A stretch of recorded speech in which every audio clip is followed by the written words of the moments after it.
જામનગર જિલ્લાના જોડિયા તાલુકાની અંદર બે લૂંટના બનાવ છેલ્લા 5 દિવસની અંદર બનેલ છે, જેની અંદર બંને વૃદ્ધાઓને કાનની બુટી લૂંટી લીધેલાની હકીકત છે, જેમાં ફરિયાદી જસવંતીબેન મોહનભાઈ ગડારા તેમજ રંભાબેન પરબતભાઈ ચોટલિયા તેમના બંનેના મળી કુલ 16 ગ્રામ ના બે કાનની બુટીઓ લૂંટી લીધેલની હકીકત ધ્યાને આવતા રેન્જ આઈજીપી શ્રી અશોક કુમાર યાદવ સાહેબ દ્વારા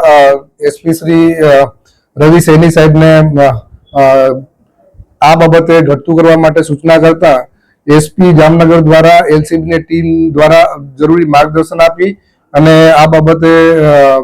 શોધખોળ કરવાની હકીકત કરતા તેમાં પોલીસ દ્વારા અંગત સોર્સ ઉભા કરી અને તેમજ ટેકનિકલ સોર્સની મદદથી આજુબાજુના વિસ્તારોને સર્ચ કરી અને માહિતી મેળવતા પોલીસ દ્વારા એલસીબી પોલીસ દ્વારા 3 આરોપીઓની ધરપકડ કરવામાં આવેલ છે। આરોપીઓની વિગત જોતા એક છે સિકંદર મુરાદભાઈ સોઢા,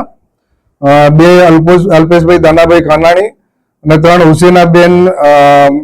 અશોકભાઈ દાનાભાઈ કટારિયા, આ 3 જણની ધરપકડ કરવામાં આવે છે। ફરિયાદીની વિગત મુજબ 4 ઈસમો હતા, જેમાં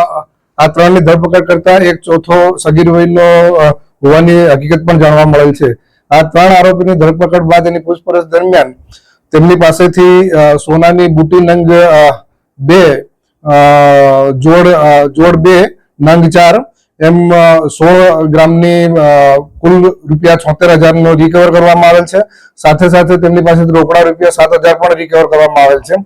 આ લોકોની એમો જોતા આજુબાજુના વિસ્તારમાં રેકી કરી અને રાત્રિના સમયે ઉંમરલાયક લોકોને ટાર્ગેટ બનાવી અને તેમના ઘરે જઈ રાતના 1 થી 4 ની વચ્ચે જઈ અને લૂંટ ચલાવવાની હકીકત ધ્યાને આવેલ છે। આ લોકોનો પૂર્વ ઇતિહાસ જોતા કોઈ પણ હાલ સુધી તાત્કાલિક પકડેલ હોય અને પૂર્વ ઇતિહાસ ચકાસવાનું ચાલુ છે, તેમ છતાં આ આરોપીઓ દ્વારા આ 2 ગુનાઓ ઉપરાંત પણ કોઈ ગુનાઓ કરેલ છે કેમ તે બાબતે હાલ પોલીસ તપાસ કરી રહેલ છે।